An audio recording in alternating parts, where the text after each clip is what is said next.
happy government shutdown day, everyone.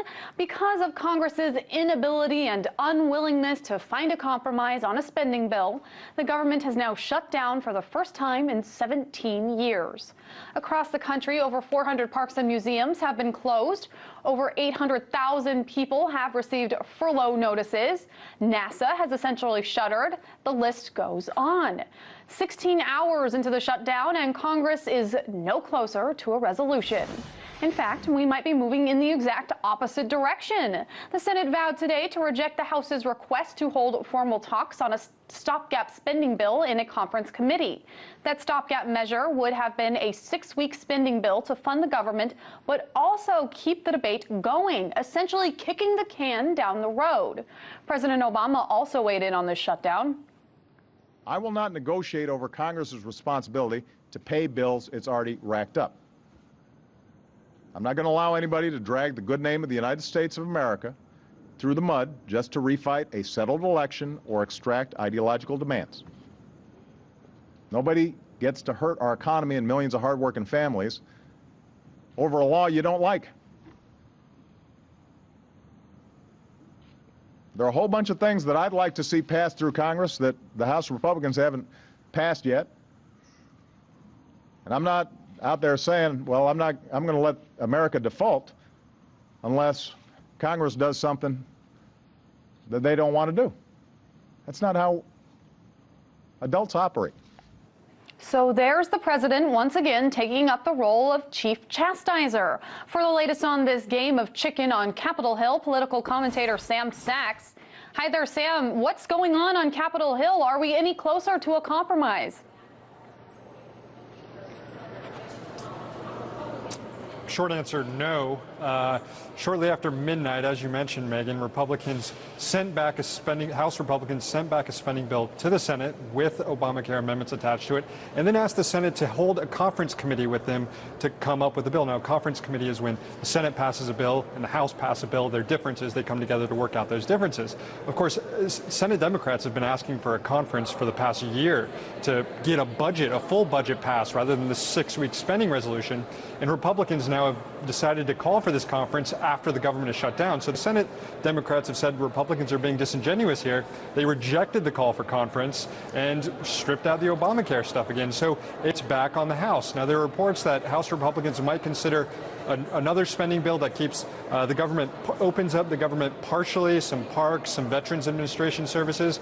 But the Senate Democrats came forward today and said, no, we want a full spending bill. As President Obama said, this is the job of Congress, is to make sure the government stays open and continues its necessary functions. And until Republicans come to the table on that, Democrats aren't going to budge either. So that's where we stand right now, almost into the evening of this first day of a government shutdown.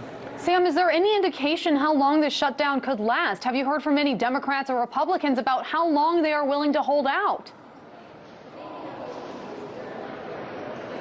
Right. Well, it remains to be seen. I mean, we could go back to 95, 96. The government shutdowns didn't really last more than a week there. But of course, this is a different time. There are different issues at stake here, and you have a much more aggressive Tea Party Republican caucus here that seems very much willing to continue this.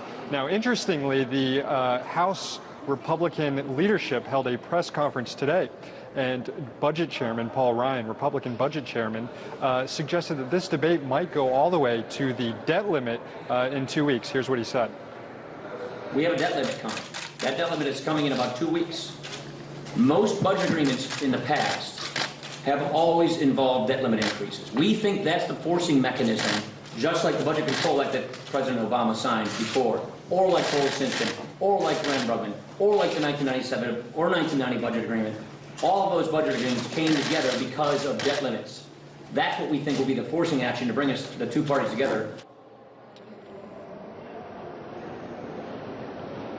Even that, though, is unlikely to bring the two parties together because House Republicans are, again, trying to attach things related to Obamacare, related to the Keystone Pipeline, to a debt limit increase that Senate Democrats aren't going to go along with it, and that President Obama again reiterated that he's not going to negotiate over the debt limit. So that has some Republicans coming forward, looking at the situation and saying, look, We fought the good fight. We've lost. That was what Congressman Ringel said this morning, a Republican. We heard Congressman Peter King, another Republican, echo those same sentiments last night. And I caught up with Democratic Congressman Charlie Rangel and asked him what he thinks about these more moderate Republicans coming forward and trying to join Democrats to pass a clean spending resolution. And here's what Congressman Rangel said.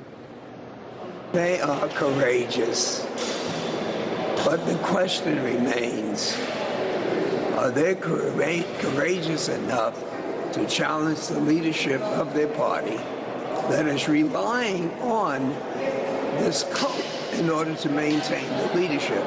So decent people would say this doesn't make sense. If you want to change the law, this is not the way to do it. Republicans had their chance last night to do this. They could have defeated a spending bill.